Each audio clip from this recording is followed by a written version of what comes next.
আর 1 জুলাই তার doctors day উপলক্ষে helping heart এবং কুসুমা মাঝের পাড়া কল্যাণ প্রতিষ্ঠানে যৌথ উদ্যোগে বললে কোনো রকম ভুল হবে না, কারণ দুটো নাম কাটা হতে পারে কিন্তু আমাদের উদ্দেশ্য আমাদের কাজ একই।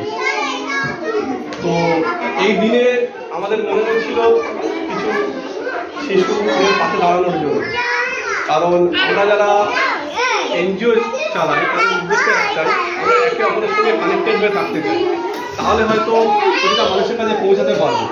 আর আমরা হয়তো একটা দিন এসেছি, কিন্তু সবচেয়ে বেশি সবসময় পাশে থাকতে পারে প্রতিবেশী। সেই প্রতিবেশীর পাশে থাকার বার্তাও আমরা দিতে এসেছি। এখানে একটা মহান নারীর ছবি দেখলাম, মাদার টেরেসা। তিনি বলেছিলেন যে তুমি যদি দৃশ্যমান মানুষকে ভালো না বাসতে পারো তাহলে অদৃশ্য ঈশ্বরকে কী করে ভালোবাসবে। সেই দৃশ্যমান মানুষকে ভালোবাসার জন্যই আজ আমরা এখানে উপস্থিত হয়েছি।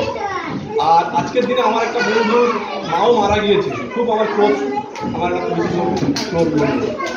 তো আমার তরফ থেকে, হেল্পিং হার্টসের তরফ থেকে এবং তামিমদা আছে বলবে, অনেক সমবেদনা রইল। আমরা ওনার পাশে আছি, ওনার সঙ্গে আছি। আর উনিও সবসময় আমাদের সঙ্গে থাকে, সহযোগিতার হাত বাড়িয়ে দেন, কারণ উনিও মনে করেন যে প্রান্তিক মানুষের পাশে দাঁড়ানো আমাদের নৈতিক কর্তব্য, আমাদের ধর্ম। আর সেইভাবেই আমরা আমাদের নিজেদের নিয়ে যেতে পেরেছি। শক্তি চট্টোপাধ্যায়ের লাইন আমার মনে পড়লো, মানুষ বড় কাঁপছে, তুমি মানুষের পাশে দাঁড়াও।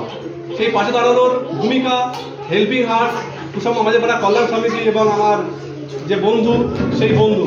তো এই বলে আমার বক্তব্য শেষ করলাম। সবাই ভালো থাকবে।